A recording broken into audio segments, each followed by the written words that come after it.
Today, we become legends.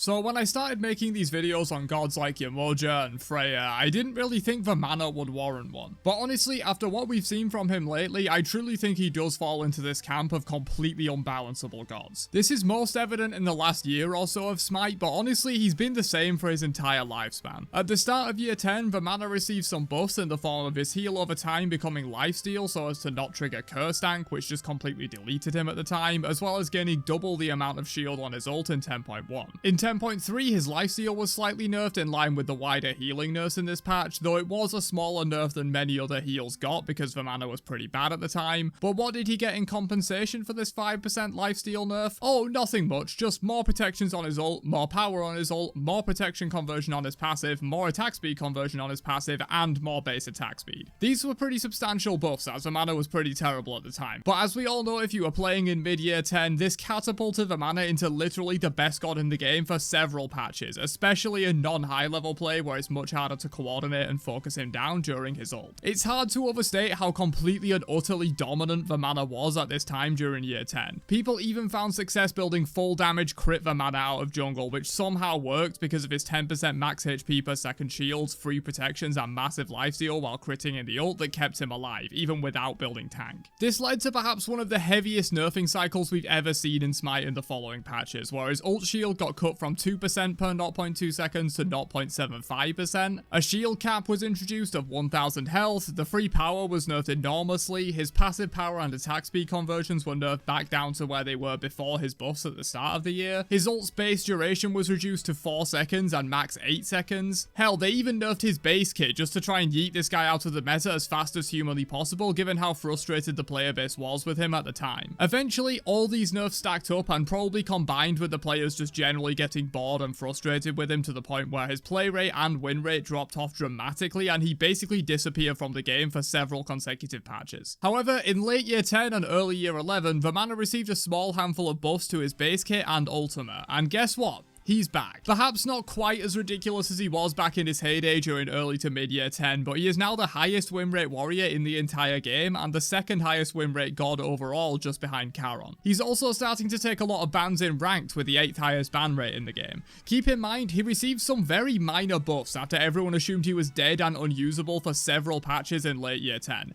This was all it took for him to rocket back up to number 2 win rate in the whole game and taking several bans in ranked. Year 10 and now the start of year 11 are the most crystallized example of why Vamana will never be balanced, but this has been going on for his entire existence. He's such a polarizing character that even the tiniest of buffs can take him to top tier, and even the tiniest of nerfs can take him to unplayable. And of course, as we all know, the sole reason for this massive volatility in his character is his ultimate. He's one of, if not the closest example of an ult bot god that we have in Smite. No god is ever truly an ult bot, but if I had to choose one, it would probably be Vamana. He lives and dies on whether his ult is strong enough and has enough bullshit effects to carry him through or not, which is why I think he does need some kind of rework. His base kit is incredibly outdated and does almost nothing besides filling time while he waits for his ult to come back up, so some sort of redesign of his base kit to make it actually useful and good would allow the team to take a better look at truly nerfing his ultimate by maybe allowing it to be countered by a specific CC like a stun or a knockup, or allowing disarms to affect him in his ult, something like that, because as it is right now, it's one of the most uninteractive, unfun ways to die in the entire game.